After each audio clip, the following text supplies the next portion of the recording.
When you're needing to overcome your fears, what are some things that motivate you? There's a number of things for me, but one of the main things that others stem off of is Jesus Christ. And that's because just as a human, wouldn't you be interested? Because, as you're human, you probably know that humans die.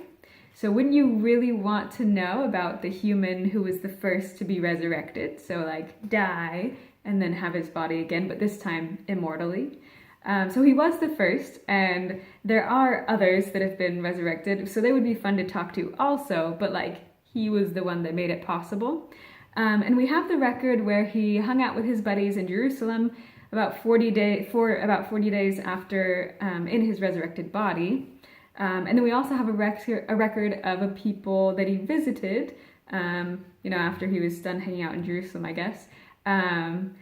So he went out and hung out with them, and that record, they were waiting for him to come. And so it wasn't a surprise, at least for the people that believed, of course. So there were people that were expecting him, and they spent time with him. And so just for me, that's two witnesses. That's good, good enough for me to base that style of living that I have on.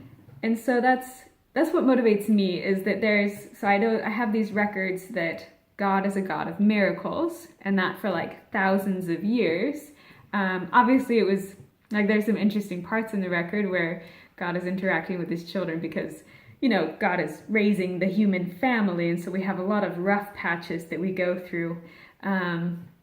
But the interesting thing for me, at least, is that so for just humans in general, wouldn't you be interested in somebody who lived again, immortally afterward? That's a cool thing. And then for people that believe in Jesus Christ, isn't it something that you would think that if God interacted with his people before, often appearing to them when there's direction that he needed to give, but also appearing to his prophets personally, and then once Jesus, Son of God, was resurrected, obviously he died because a group of people killed him. So I can understand God taking a break from his children for just a little while, distancing himself. That was probably the roughest time that God and his children went through on this earth. But afterward, then that pattern, God is the same yesterday, today, and forever, wouldn't it make sense that forever is this today, includes this today, that he would be speaking to his living prophets and guiding his people and making his hand known among them? That's just my question for Christians.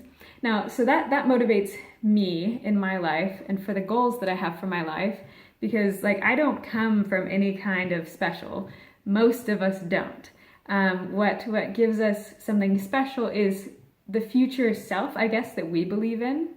And so Jesus Christ is a big part of that for me. But I would love to hear what motivates you when you're overcoming fear for your life, to overcome just any obstacles that you have. Fear is one big one that just starts inside. But however seemingly close or seemingly far from that religiously rooted reason or motivation, however close or far your motivation is, it doesn't matter to me. I would love to hear that in the comments below. Thanks.